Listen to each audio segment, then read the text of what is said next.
আমি আমার মন থেকে আমার কাজটাকে করে যেতে চাই, আল্লাহর উপর প্রচণ্ড বিশ্বাস, আর আমি মনে করি যেটা করব মন দিয়ে করব, প্ল্যান করে। সবার ভালো কাজের ইচ্ছা থাকে, আমার যেমন মেইন টার্গেট তো আলটিমেটলি ফিল্ম, বিগ স্ক্রিন। আর বিগ স্ক্রিনের এখন কি অবস্থা আপনি ভালোই জানেন, কয়জনে কয়টা ছবি করতেছে, স্ক্রিনের সংখ্যা কমে কত নিচে নামছে আপনি ভালো করেই জানেন। এখন আপনি স্ক্রিনে ছবি সুপারহিট দিয়ে মানুষের হাতে হাতে পৌঁছাবেন, এ চিন্তা করা অনেক কঠিন। এখন সামাজিক যোগাযোগ মাধ্যমের যুগে মানুষ আপনাকে এটার মাধ্যমে খুব বেশি চেনে। আপনি একটা টিভিতে অনুষ্ঠান করবেন, জানা চিনে, আপনি একটা স্ট্যাটাস দিলে তার চেয়ে মানুষ বেশি জেনে ফেলে। আমি যদি ভুল না করি, আমি কয়েকটা ভালো সিনেমা করতে চাই, এটা আমার ইচ্ছা মন থেকে। চলবে কি চলবে না সেটা পরে সব করতে চাই। আর মানুষ যেভাবে মনে রাখতেছে সেভাবে মানুষ মনের কথা রেখে দিক, অ্যাটলিস্ট মানুষ মনে রাখো জায়েদ খান একজন আছে।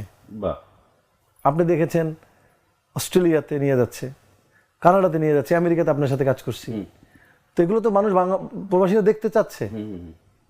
সিনেমা আল্লাহর মধ্যে হারায় যায় নাই, সিনেমা ঈদে সোনার চড়া গেল, এরপর শফিক হাসানের বাহাদুরি আছে, লিপস্টিক একটা সিনেমা আছে, টাইগার নামে একটা সিনেমা শুরু করব, আপনার সাথে আমার কথাবার্তা চলছে কাজের।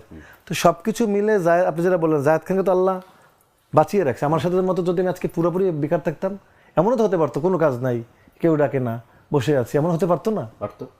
তো সেখান থেকে তো আমি মনে করি আমি ব্লেসড, আল্লাহ যেভাবে রেখেছে ভালো রেখেছে। আর ভবিষ্যৎ মানুষ কেউ বলতে পারে না, আমি অনুষ্ঠান করে বেরোতে পারবো কিনা এটা আপনি জানেন, এটা আহমেদ রুবেলকে দিয়ে প্রমাণ হয়ে গেছে। তো মানুষ যে কোনো সময় যে কোনো জায়গায় চলে যেতে পারে। আমি আমার মন থেকে আমার কাজটাকে করে যেতে চাই, আল্লাহর উপর প্রচণ্ড বিশ্বাস, আর আমি মনে করি যেটা করব মন দিয়ে করব, প্ল্যান করে।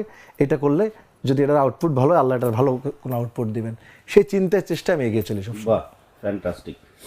শেষের দিকে কয়েকটা প্রশ্ন এখনো আমার মাথায় ঘুরপাক খাচ্ছে। একটা হচ্ছে যে যেহেতু ঈদের অনুষ্ঠান, আমরা ঈদের মধ্যে বসে আছি, ঈদ আনন্দে আছি, তো জায়েদ খানের ছোটবেলার যে ঈদটা, হ্যাঁ, যেটা সাধারণত আমার মনে পিরোজপুরেই কেটেছে, এবং তখন থেকে শুরু করে ইউনিভার্সিটি লেভেলের গল্প আমরা শুনলাম।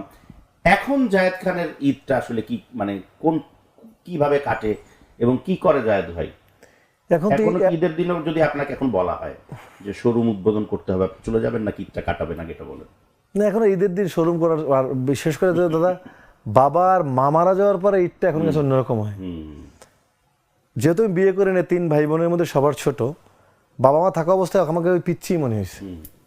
আব্বা সালামি দিত, আম্মা সালামি দিত, আম্মার হাতের পায়েস খেতাম, আব্বা বুকে জড়াই দিলে কপালে চুমা দিত।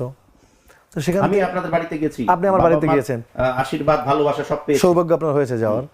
তো সেখান থেকে আব্বা আম্মা মারা যাওয়ার পর এখন খুব একা একা লাগে।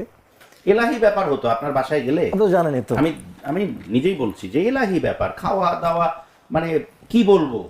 সেখান থেকে এখন ঢাকায় ঈদ করি, ঈদের দিন হয়তো পরের দিন চলে যাই বাবা মার কবরের কাছে। এবার যেহেতু ঈদ ছবি রিলিজ হয়েছে, জন্য একটু ছবি নিয়ে একটু ব্যস্ততা, তারপর বাবা মার কবরের কাছে যাই। এখন ঈদটা ধরেন ওই নতুন ড্রেস, কোথাও যাওয়া, এগুলো এখন মানুষ মন থেকে অনেকটা দূরে চলে গেছে। যেমন লাস্ট কোরবানির ঈদটা আমি আমেরিকাতে কাটছি, আমি ঢালিউড অ্যাওয়ার্ডে গেলাম, ওখানে আমেরিকাতেই কোরবানি গিয়েছি। তো এই ঈদ এখন আর সেইভাবে কিছু ভেরি করে না, যে আচ্ছা ঈদ আসতেছে, ঈদের একটা যা উত্তেজনা, ওটা মফস্বলে ভালো লাগে, আর ছোটবেলায় ভালো ছিল।